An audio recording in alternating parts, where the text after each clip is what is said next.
It's been a few months now since I've met the David brothers, Brother Ronnie and Brother Roel from our Growing Up CODA series. And I remembered when our team here worked on our story, we wondered, will other people, even if they're not part of the deaf community, relate to their story? Will our listeners gain as much as we did from their story? Well, turns out we were in for a surprise. What stood out to me is how the parents continued to attend worship service for more than 18 years, despite not being able to. I'm a choir member, so the fact that there's no music in their worship still makes me cry. There is something for everyone in their story, and every bit of it was so inspiring. For the past few weeks, we've heard from a lot of you through text messages, comments, and direct messages on social media like these. Thank you so much for sharing such a wonderful and inspiring How story. moved I was listening to, your life story. And we get it. Many of you, like us, have been completely immersed in the first two Growing Up CODA episodes. So immersed that some of you even told us that you've listened or watched the first two episodes a few times. The kids watched it first and they told me about it. I watched it a couple times already and I still cry about it. It's so inspiring. And you told us about your biggest takeaways and how these lessons are making an impact in your own lives. Sacrificing yourself so that your kids could have more, could have better. And one question we got from a lot of people was, will there be a part 3?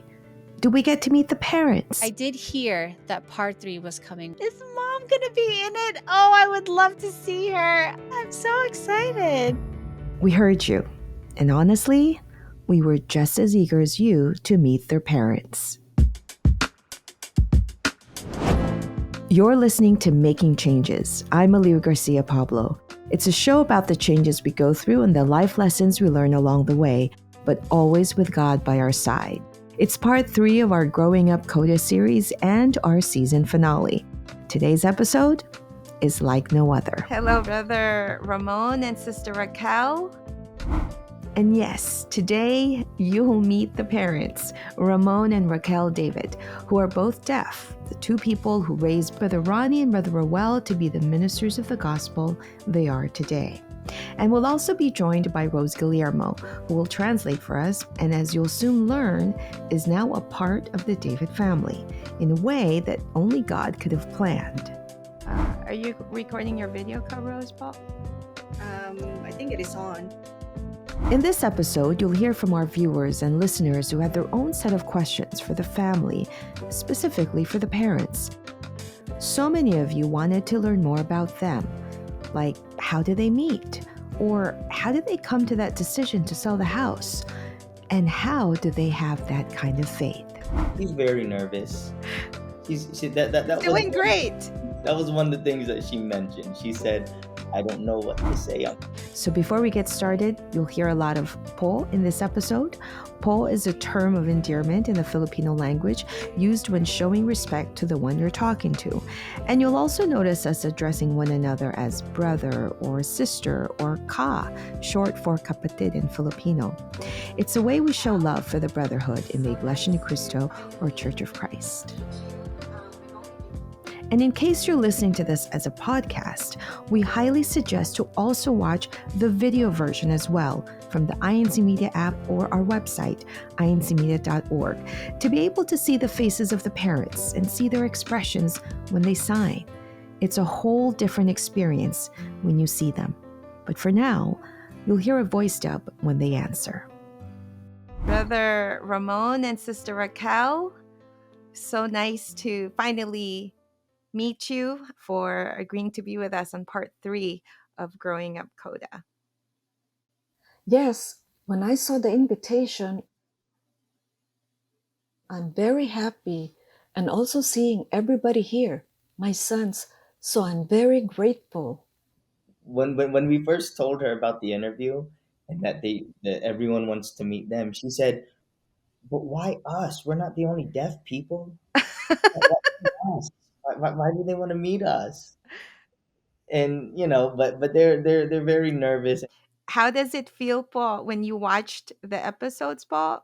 How did it feel watching, po, your sons and hearing their stories, po? When I saw my sons, I'm truly, truly touched, very inspired on how they tell the story, and it made me cry. So thank God, and very, very happy and very proud of my sons. Which part hit you the hardest, Sister Raquel? Which part touched you the most from the stories they told? You're just going to make me cry. Well, I can still feel the reality of our stories and how my sons grow up. And I'm deaf, and I cannot believe it that they are now ministers. And this is really God's gift. I know that God helped my sons and where they are right now. And this really made me happy and very proud. So I really thank God for this. So I know that God will always take care of my sons and their family. He will never forget us, and I truly, truly love God. Truly, truly love God. This is a statement that their mother Raquel said over and over again in this interview. Her deep love and respect for God is truly undeniable, and that alone explained it all. How the boys were raised, how she worshiped, and how she lives her life every day with no excuses and with no fear. And then it was time for them to answer your questions. And because this special episode is for you, our listeners, our viewers, I wanted to start with what shocked many, if not all, who listened to part 2. This question is from Jan. She's actually one of our producers here at incmedia and who helped us in this recording. My video was long-winded. My question is, when we found out that you sold your house, what were your prayers like? What made you decide, okay, we have to sell the house? And what was your conversation with your husband like? Was it easy? Was it an easy decision? Was it a hard decision? Because I cannot even share my French fries with my family, but you sold your house. So tell me, how did that come about, Po? It's a lot of stress. It worries me a lot. I know how difficult life in the Philippines is, not having enough food, so that came to mind.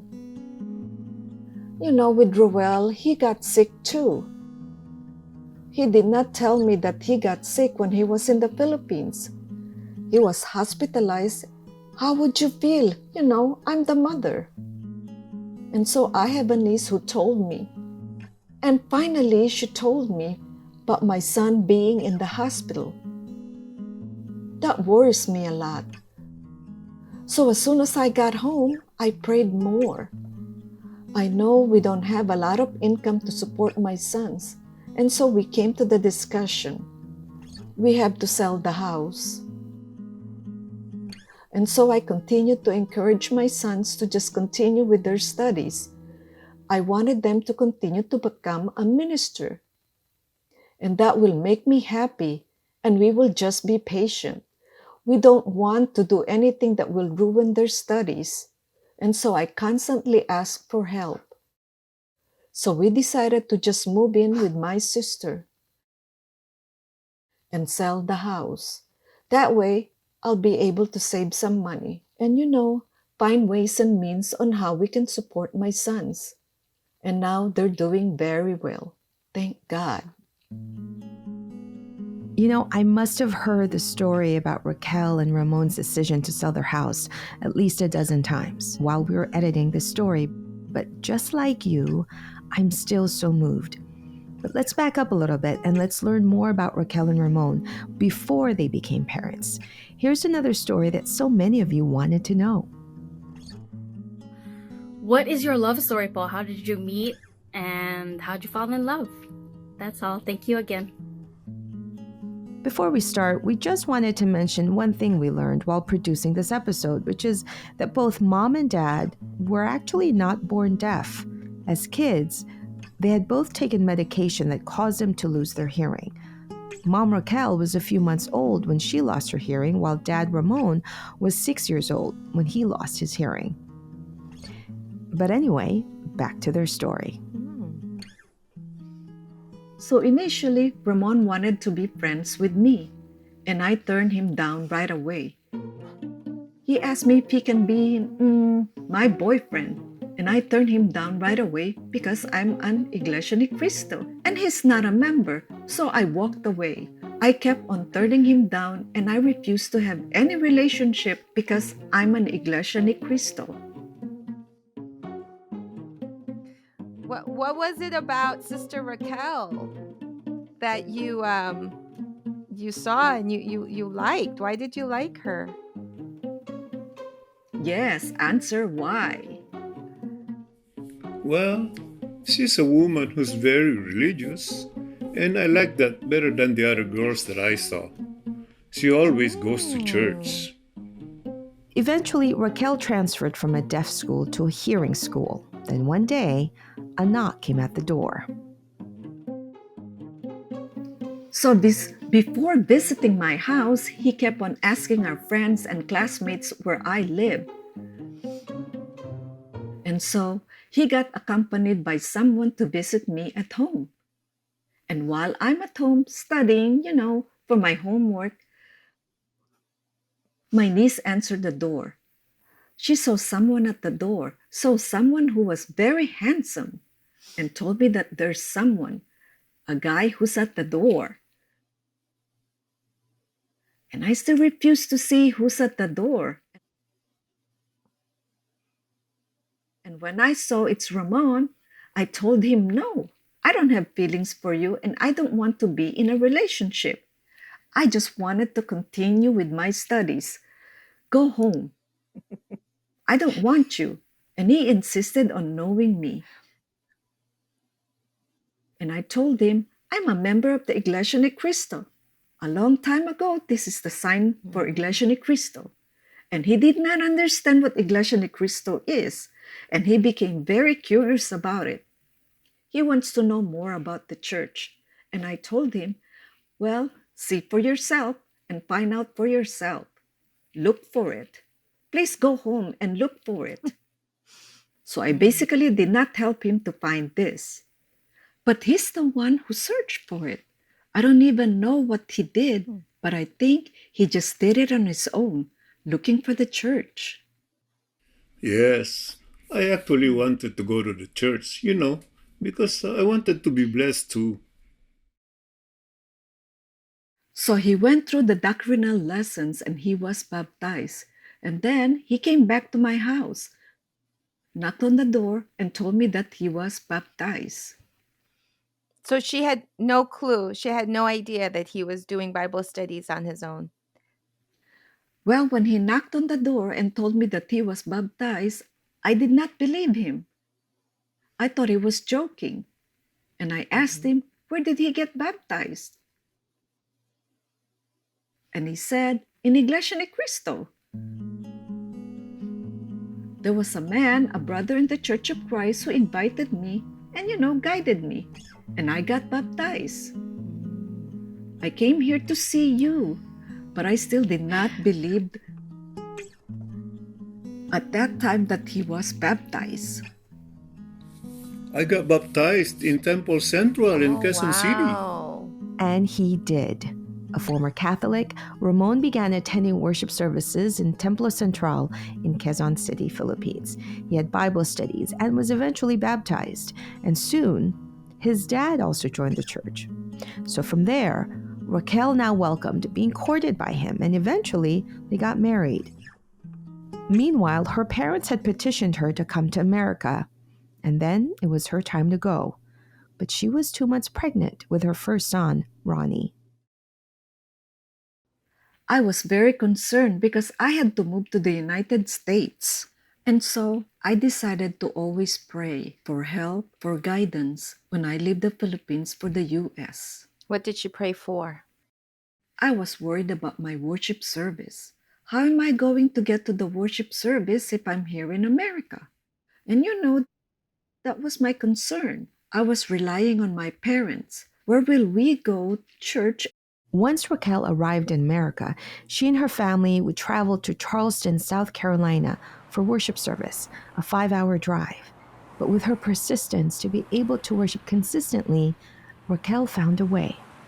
So they were able to find other members across middle Georgia. And then they decided to have it there in the house in the beginning. And eventually it moved on to a YMCA when it grew bigger. And so on and so forth became Atlanta, then South Atlanta and North Atlanta.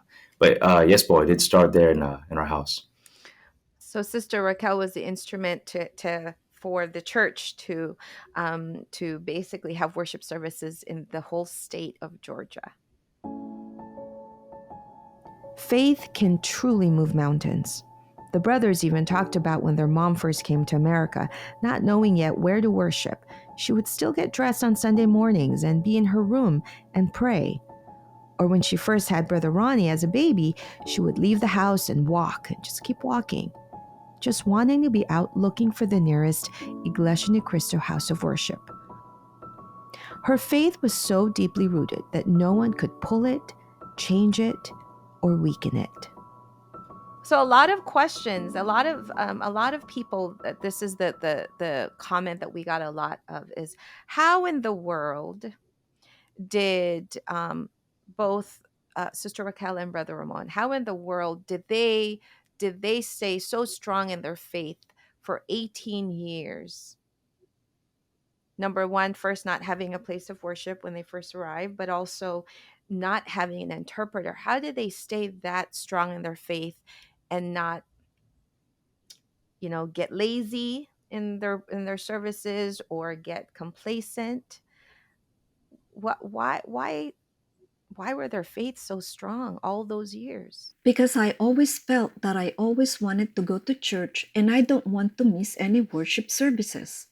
I always go to church because I know that God is the only one who can make me feel better. I don't want to just miss any worship services and be complacent. I want to go to church and do my service because I really, really love God. Ronnie and Roel, my family will tell them to stay home, and I said no. They're going to be with me to go to church. They are still my sons, and they will follow me, and they will go to church. And so we were always together going to church.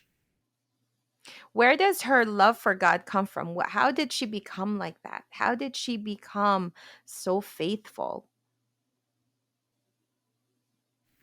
I think this is a lot of respect for God. I always dream about God. It's just that I feel that I am. He's always by my side, regardless of what trials and difficulties I'm experiencing. And that's how I always felt. That's always been my feeling. It was at this point that I realized, while listening to Raquel and how she passionately talks about her deep love for God without saying a word, perhaps it's because living in a silent world and often in a lonely world all her life, that God has been her constant companion in her thoughts, in her dreams, and in every breath she took. Being an outsider in a hearing and unpredictable world, God had been the only one she could rely on. And as she spoke, we can see how deep faith carried over to her children. Here she talks about how prayer has been a staple in their home and how she began to tell her boys that God has big eyes. I know there's a lot of things going on in school. I don't want them to copy whatever's happening in school or any peer pressure. So I always remind them not to listen to bad things. When they go to school, cover their ears. And, don't use bad words. I keep on reminding them, advising them that God is always looking at you, and so don't ever do that. And so later on, I just constantly remind them that God is almighty, that they can see Him everywhere they are. And so I constantly advise them to always pray, and God will take care of them. So they better be good. So even if I'm not watching, I know that God is just all over. Because I know they're very young when we started praying to God. And we always have that as part of our lives. With Ronnie, he inspired me. Ronnie probably is about 1 year old. And that night, I told Ronnie I have to kneel and pray. And Ronnie was just looking at me. I was on my knees and he was just watching me and trying to copy me. I didn't know that he was copying me when I said amen. And I looked at Ronnie. He was still praying and he was holding his hands. He was praying and it really gave me goosebumps, inspired me to see him praying together with me. And then we slept. I did not teach him. He was just doing it himself. That's a big inspiration for me to see. So I continue to really, really ask God for help in everything that we do. But at this point in the interview, we wanted to go back to that life-changing moment they had during the 95th anniversary. What it was like to see you, Sister Rose, is to see an interpreter for the first time in America in a worship service. What was that like for them?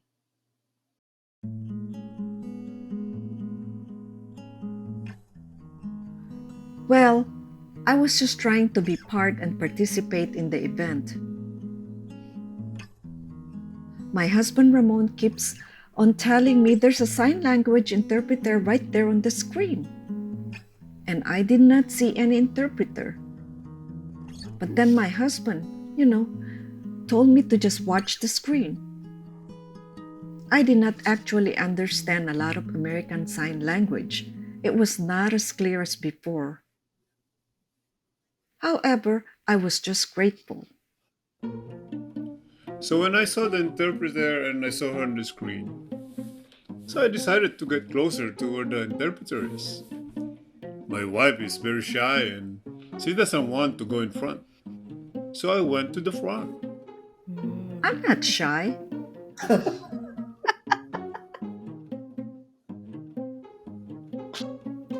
I was with my friends and my sister sitting down with all my group from my locale.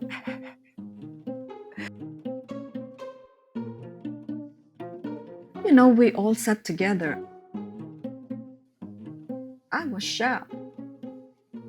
I felt like I've been wanting that for so long. I had to sit and really, really pay attention. I did not pay attention to anything else. It was a beautiful interpretation. I just loved watching it. I could envision the church having an interpreter everywhere I go. Well, I know. I've been waiting. I've been needing a sign language interpreter.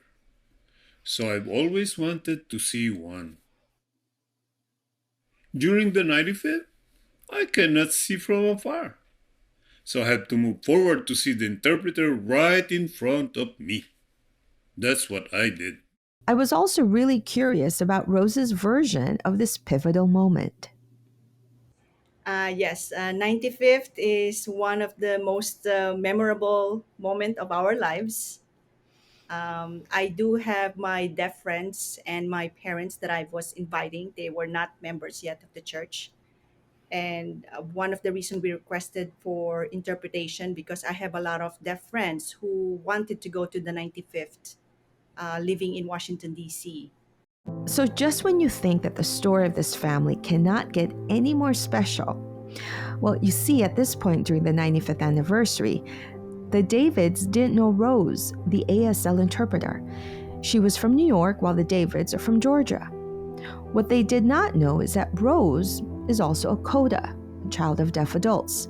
She had been trying for over 2 decades to share her faith with her deaf parents and her friends in the deaf community. And so every chance she could, she would always sign and translate for them in church activities or Bible studies or worship services. And as you'll soon hear, the way that the lives of these two families will now be intertwined forever is proof that there's no such thing as coincidences. So we have probably about 10 deaf visitors. And it was a moment wherein I told myself I'm gonna rest a little bit since the main event is over, and I'm gonna sit.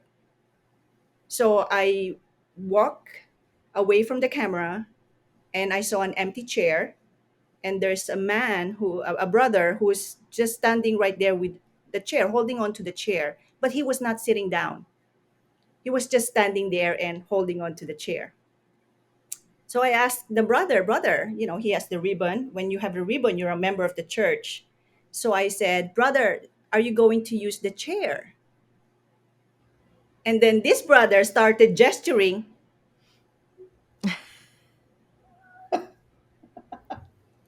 So I said, what? You're deaf?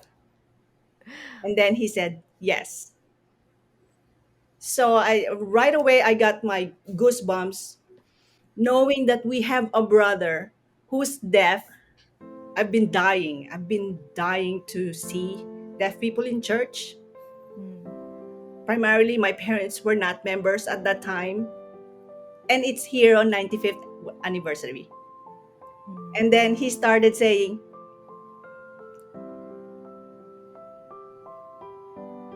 when he did that, I started crying because I've never seen a brother who's a member, as a ribbon, and also a deacon at the same time. Who was deaf? Who's deaf.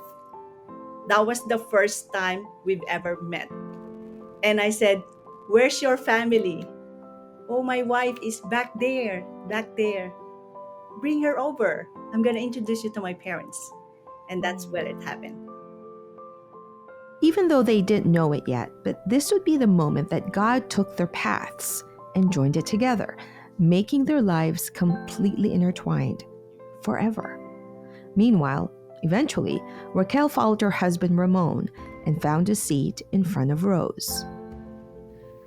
And so in the beginning, like I said, I did not understand fully well American Sign Language. However, we're in constant communication with each other. And so I kept up with my ASL skills now.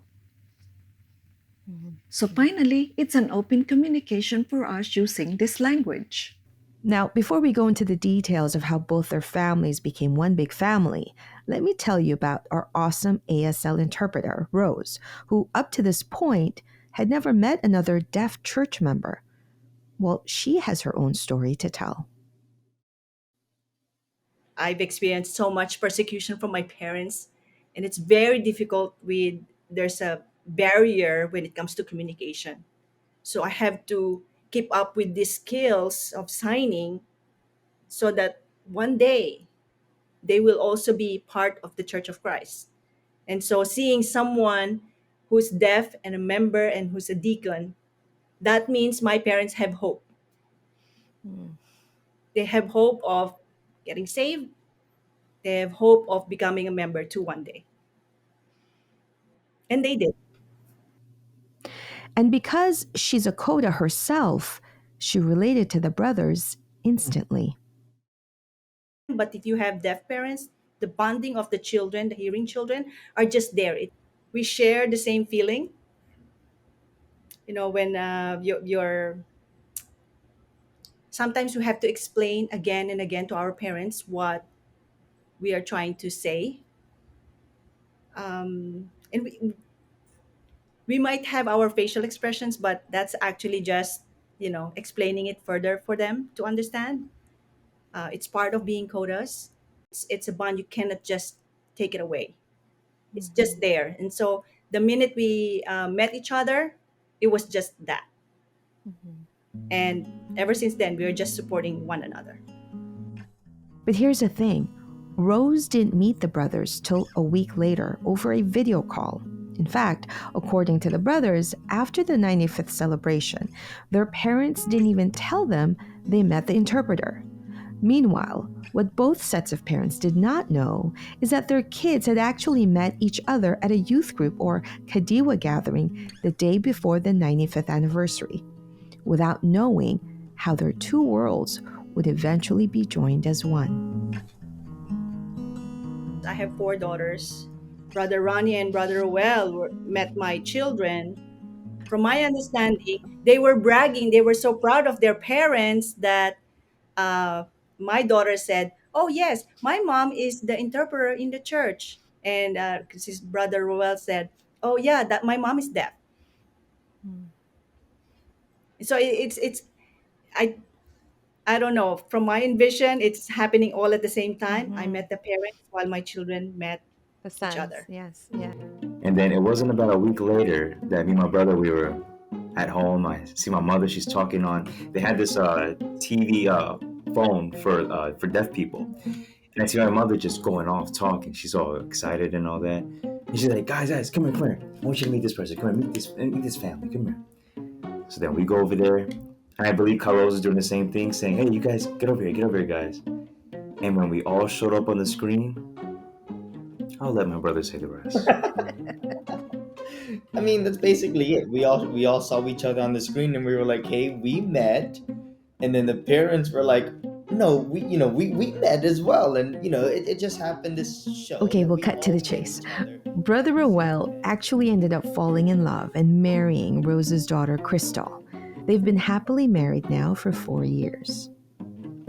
Sister Rose is now your My mother-in-law. Hello, mom. your mother-in-law. And I don't know what God's plan is, but I've always wanted my daughters to just marry a minister. Did you really? Yeah, Oh I did. wow. Look at that. Yeah, Oh wow. it was.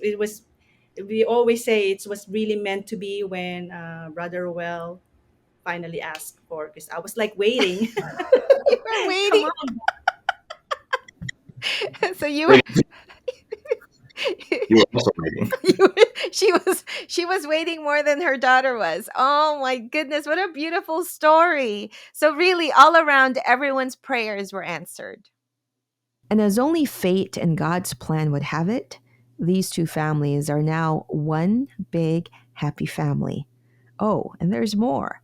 Brother Ronnie is currently the resident minister in Belmore, New York, the same local congregation that Rose and her family are in. Coincidence? Nah, always God's plan.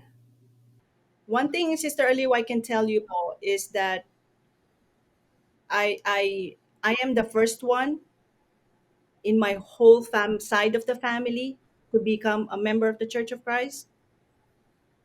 My only prayer is to have my parents become member too because of their disability.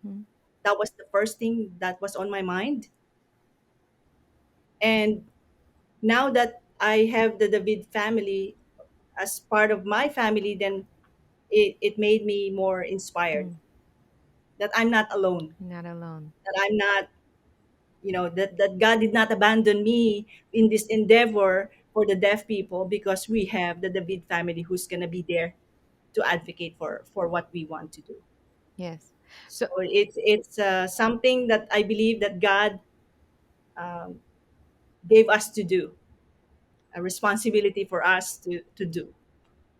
Sister Aliw, I until now I don't know if I'm making an impact, but seeing my parents being in the church after 27 years of persisting on inviting them and turning me down so many times, turning me down many times more than when they said yes to doctrinal lessons. 27 years. Wow. 7 years. What made you Took me keep 27 going? What years. made you keep going? Love for them, love for the deaf. That's why I continue to be a professional interpreter, because I know whatever I'm feeling for my parents right now, I'm also feeling it for the deaf community, for my deaf friends. I It's the only thing I can offer them. And so whatever I gain, I already made a promise to God. Whatever skills I have right now, I'm definitely going to be sharing it with everyone, um, because it's just to share my faith. It's That's the main goal, to bring more souls into the fold, whether they are deaf or hearing. They should also have the chance. They have souls. They should have a chance to also hear God's words. Both of Rose's parents were baptized into the true Church of Christ and are also as much of a part of this extended family.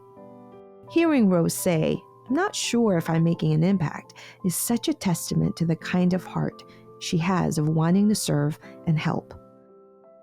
What started as simply translating for her parents in 2005 has now evolved to being a certified ASL interpreter or translator. She's the pioneering member of CSD, or Christian Society for the Deaf, here in the States.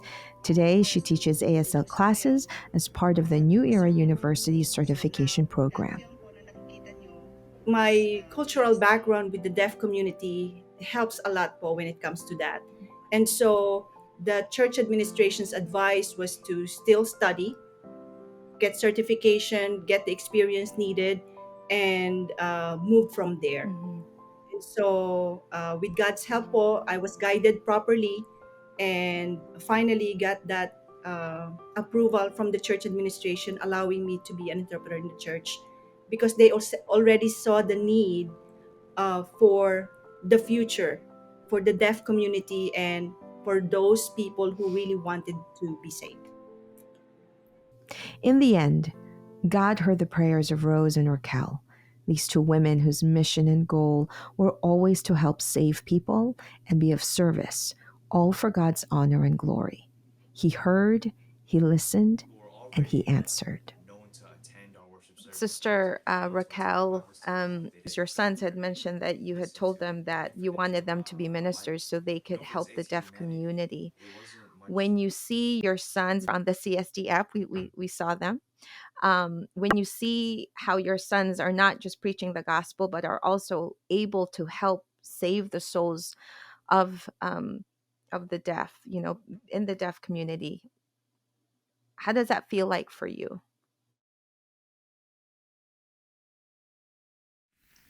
Yes, I'm more excited to invite my dear friends.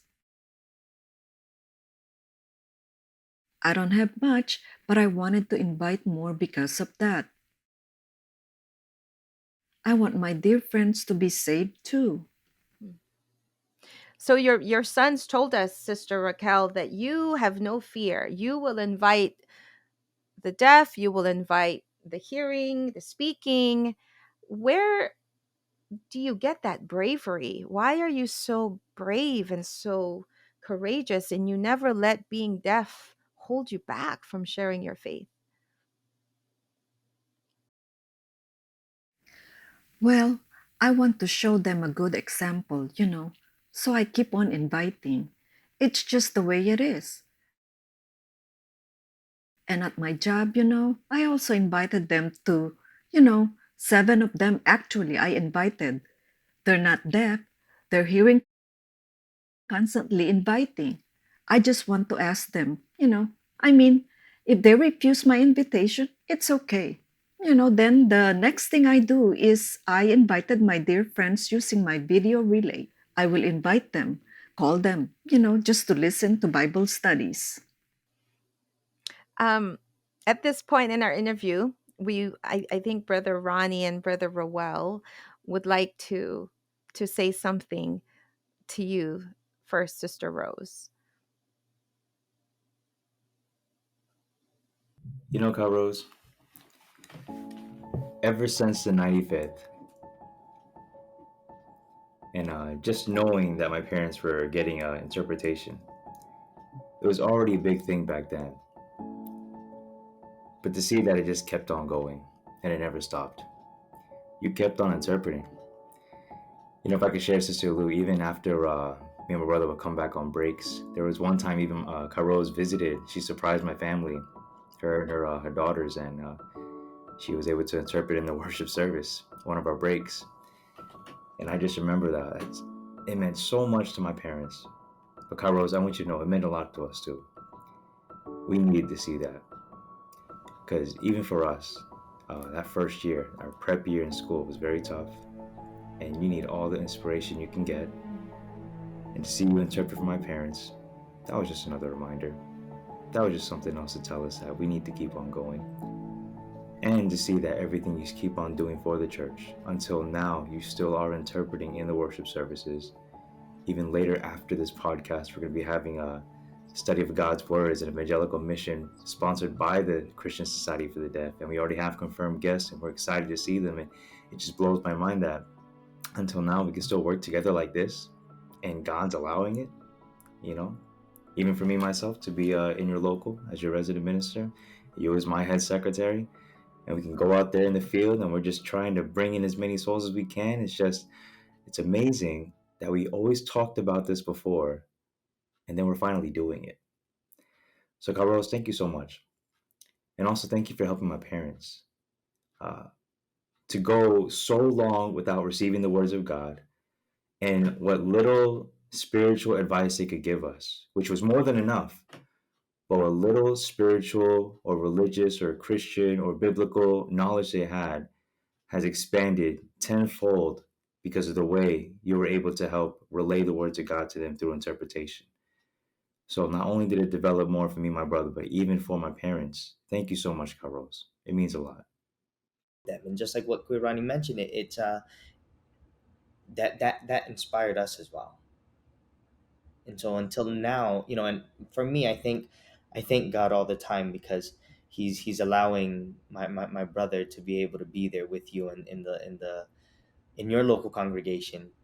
I'm thankful for that because I know that the work they can do together will be able to help so many more people like our parents. And so thank you so much. And of course, I can't, I have to be able to say thank you as well for accepting me to be your son.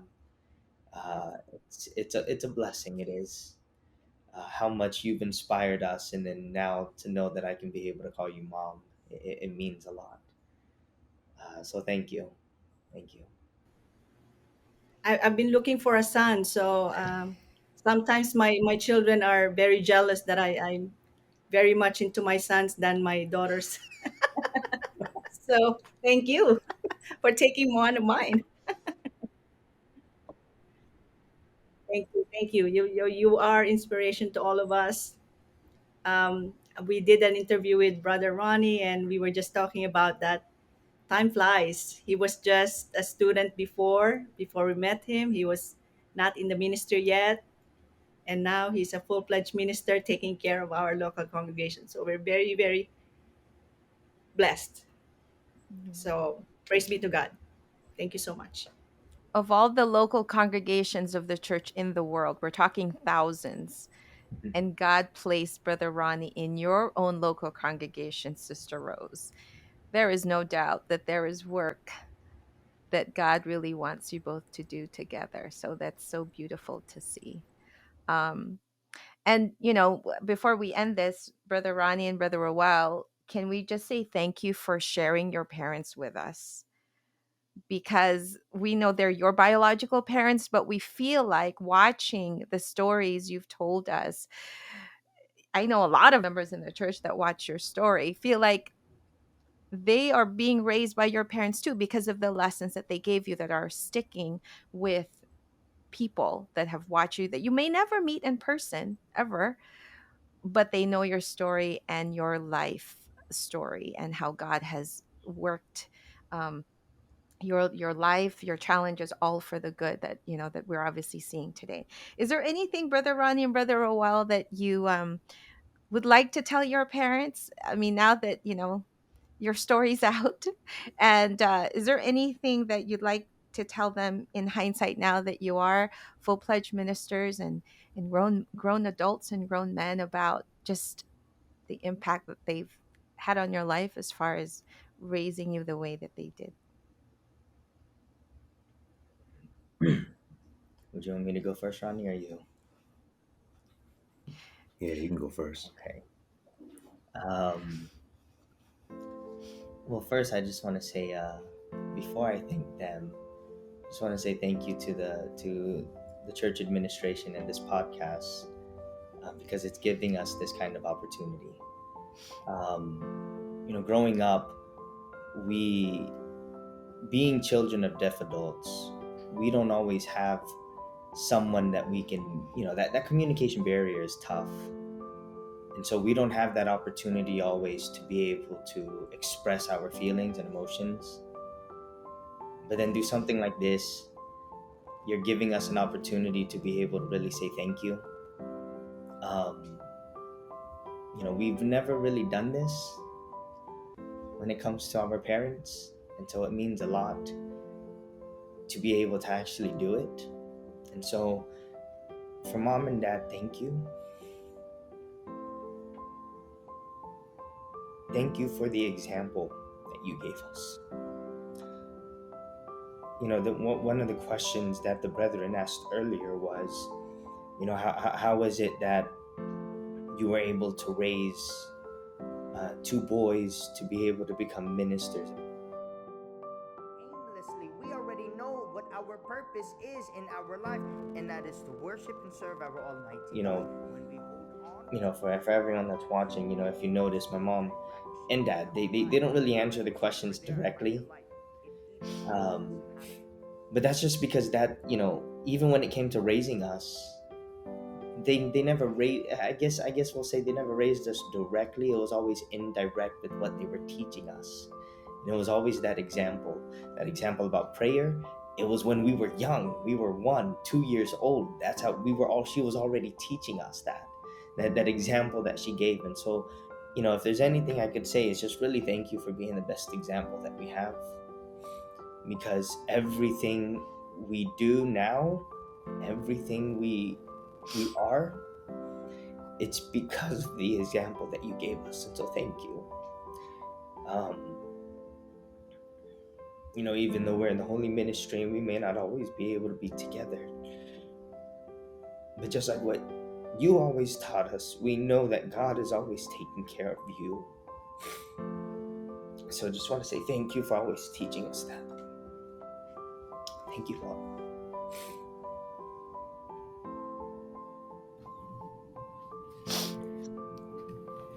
Hey, Mom and Dad. Thanks for letting me be your son. It's funny. Yeah, hi, Mom. It's funny, Paul. And this is me talking to you right now, Mom and Dad. And you know what? Our life has been so simple this whole time, and that just reminds me how simple it was. And even nowadays, whenever I'm preaching, I always think about the younger ones, and I want the Kadiwa and Ben He, the younger generation, to really, really take our membership seriously. We only get this life one time. We only have one chance. And whenever I preach, and whenever I think about them, I always think about what my mom would say to me, what my dad would do for me, because it really did stick in my heart. And for some of them that are going through problems with their kids, or problems with their parents, and when families come to me and say we're having problems with each other, I try to tell them, just take it back. Take it slow. You got to sit back and realize God is doing something for you. Because even till now, even though I'm a full-fledged minister, even though I have my own local, I've been part of the district, my mom still takes her time to message me every once in a while and say, hey, did you eat anything today? Did you get enough sleep? Did you get enough to drink? And Mom, all I want to say is just thank you so much for teaching me that. I'm just so thankful that I can live my life inside the church, and that it could have went bad really fast. It could have went the wrong way.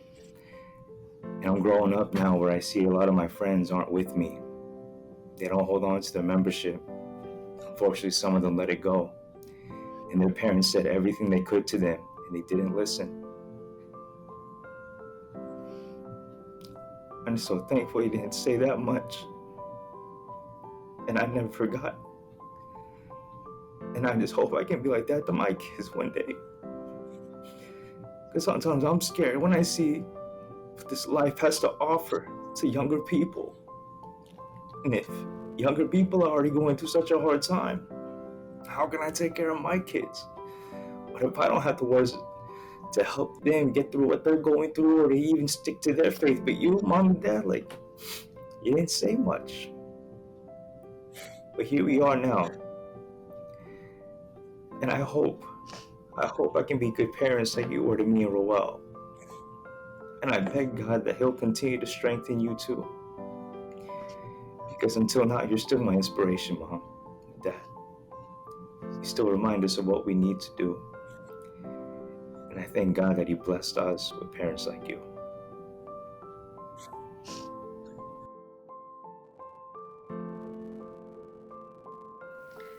Thank you very much.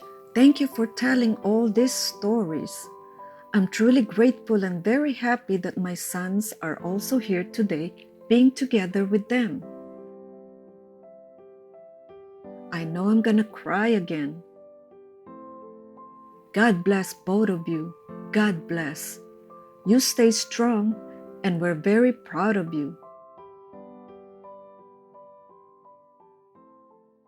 Thank God. This was one of those interviews where we just did not want it to end. It's an interview I'll never forget. Special thanks to the David family for this life-changing experience. We hope you were also moved by their story and immovable faith. Thanks to Rose Guillermo for the ASL translation and for so patiently helping us in this whole CODA series. And a special shout out to Jojo and Diana Gallievo, who are the voice dubs for Ramon and Raquel David. Well, we hope that you enjoyed this episode, and please share it with anyone you know who could use some hope and faithful stories like this today. Well, that wraps up season 2 of Making Changes. Thanks for listening, watching, and just being part of the story for this Growing Up CODA series. We'll be back in a few months with a new season.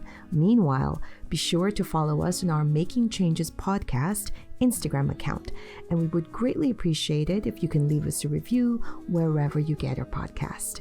Making Changes is hosted by me, Aliv Garcia Pablo, and co-produced and co-written with Michelle Beretta, edited by Mike Bigayan and Christina Fanier. Original music by Lauren Santos and Daniel Kitalik. Graphic design by Jason Salazar and doctrinal guidance by Brother Joe Velasquez. Thanks for listening, and may your change uplift you.